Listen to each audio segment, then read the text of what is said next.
ঢাকা বিশ্ববিদ্যালয়ের sir F Rahman হলের হল শাখা ছাত্রদলের সাহিত্য প্রকাশনা বিষয়ের সম্পাদক শাহরিয়ার আলম সাম্যকে আজ এই মুহূর্ত থেকে প্রায় 1 থেকে 1.5 ঘন্টা আগে সোহরাওয়ার্দী উদ্যানের কালী মন্দির গেট সংলগ্ন এলাকাতে আমরা জেনেছি যে মোটরসাইকেল যুগে যাত্রাকালে সেখানে বহিরাগত প্রায় 20 থেকে 30 জনের একটি জটলা ছিল।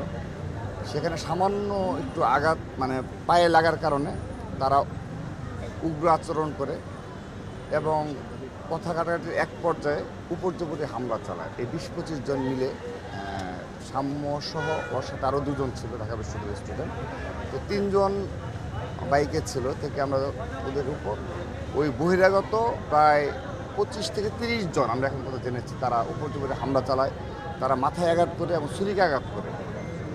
তো এই ক্ষেত্রে আমরা যেটা জেনেছি এখন পর্যন্ত যে তারা মাদকাসক্ত ছিল এবং সোহরাওয়ার্দী উদ্যানে যে একটা অনিরাপদ জায়গা এবং সর্বোপরি ঢাকা বিশ্ববিদ্যালয়ে যে একটা অনিরাপদ ক্যাম্পাস হিসাবে দীর্ঘদিন যাবৎ যে অবস্থা বিরাজ করছে তারই প্রতিফলন ঘটেছে আজকের এই ঘটনায়। সোহরাওয়ার্দী উদ্যান আমরা বারবারই অবগত করেছি বিশ্ববিদ্যালয় প্রশাসনকেও যে এটি একটা পুরোপুরি অনিরাপদ একটি স্থান হয়েছে, যেখানে মাদক সেবীরা প্রকাশ্যে দিনে দুপুরে এবং রাতের অন্ধকারে মাদক সেবন করে। তো তারই প্রতিফলন ঘটেছে আজকে বলে আমরা এখন পর্যন্ত জেনেছি। আমরা তদন্ত শেষ হওয়ার আগ পর্যন্ত একনল হ্যান্ড ওয়াশ 100% প্যারাবেন ফ্রি, তাই নিরাপদ হাতের জন্য আস্থা রাখুন একনলে। আমরা কোনো সুরাহা টানছি না এই ঘটনার। আমরা যতটুকু জেনেছি সেটুকুই আমরা বলছি। তবে এর পেছনে আরও কোনো রহস্য রয়েছে কিনা সেটি আমরা পুলিশ এসেছে এবং বিশ্ববিদ্যালয়ের প্রশাসন এসেছে, তারা ইতিমধ্যে তাৎক্ষণিকভাবে আমাদেরকে অবগত করেছে যে তারা ইতিমধ্যে সেই তদন্ত করছে এবং তাদেরকে ধরার জন্য সিসি ক্যামেরা ফুটেজ তাদের ধরার জন্য আজকে রাতের মধ্যে হয়তো আমরা জানতে পারবো যে আসলে প্রকৃত ঘটনা।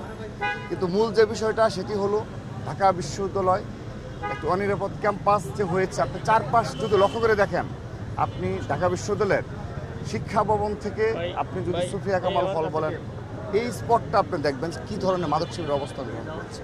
ঠিক একইভাবে এই উদ্যান সংলগ্ন এলাকা শাহবাগ থেকে আপনি যদি জুয়েল চত্বর পর্যন্ত যান, দেখবেন যে এখানে মাদকের অভয়ারণ্য সব গড়ে উঠেছে। তো এগুলো তো অবশ্যই বিশ্ববিদ্যালয় প্রশাসন অতীতে এরকম এই অবস্থায় ছিল না কখনো, কিন্তু সর্বশেষ পর্যায়ে বিশ্ববিদ্যালয় প্রশাসনের যে একটি দুর্বল অবস্থা বিরাজ করছে তারও প্রতিফলন